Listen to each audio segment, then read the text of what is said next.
ANCAP tested the Suzuki Fronx for the Australasian markets.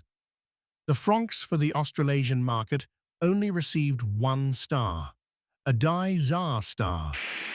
The folks at Suzuki have started taking crash test safety seriously, so the Fronx might have slipped through the cracks. Suzuki will probably retest. ANCAP's safety note reads, during ANCAP's full-width frontal test, the rear passenger seatbelt retractor of the Suzuki Fronx failed, resulting in an uncontrolled seatbelt release where the rear dummy became unrestrained, allowing it to strike the rear of the front seat. ANCAP advises consumers to be aware of this component failure if considering purchasing a Suzuki Fronx prior to Suzuki demonstrating that the component failure has been investigated and addressed. Let's take a closer look at the crash test results. In the frontal offset deformable barrier test, protection of the driver's chest was weak. Rearward displacement of the pedals was excessive, and protection of the driver's feet was marginal. Structures in the instrument panel and dashboard were a potential source of injury to occupants, and protection of both the driver and passenger's upper legs was marginal. In the full-width frontal test, chest protection of the driver was weak.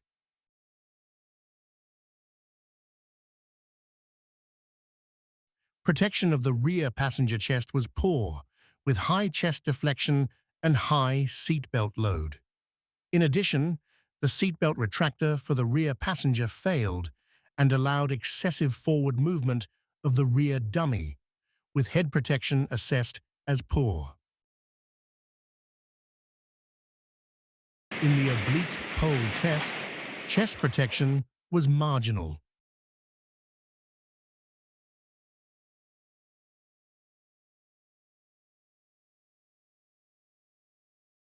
There's no center airbag to prevent front occupants from clinking heads, and whiplash protection is poor for rear seat occupants.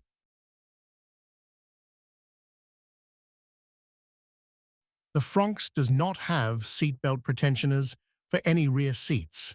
As a result, the child dummies were not well restrained in either the frontal offset or side impact tests.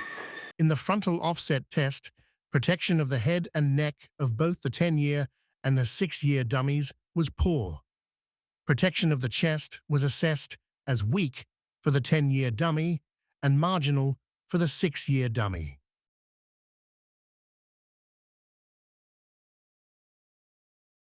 In the side impact test, protection of the head of the 10-year dummy was marginal. The head of the 6-year dummy contacted the side of the child restraint occupied by the 10-year dummy, resulting in poor protection. So, the crash test results for occupants in the rear seats are, to put it kindly, deadly.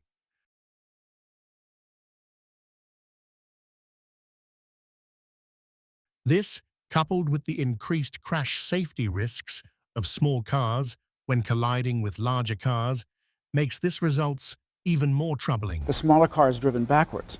That means higher forces on the occupants of the smaller car and lower ones on the occupants of the bigger one. It's best to wait for Suzuki to address this issue and then to rather buy that updated Fronx if you must have one. I would be very worried if I'm from an emerging market. If Suzuki is selling such Fronx in Australasia, what are they sending to emerging markets like India, Africa, and Latin America? And what does this mean for the Toyota-based Fronxes like the Tysaur and Starlet Cross? The take-home lesson: always use your region's own NCAP crash test results when evaluating the crash safety of a car. Thank you for watching.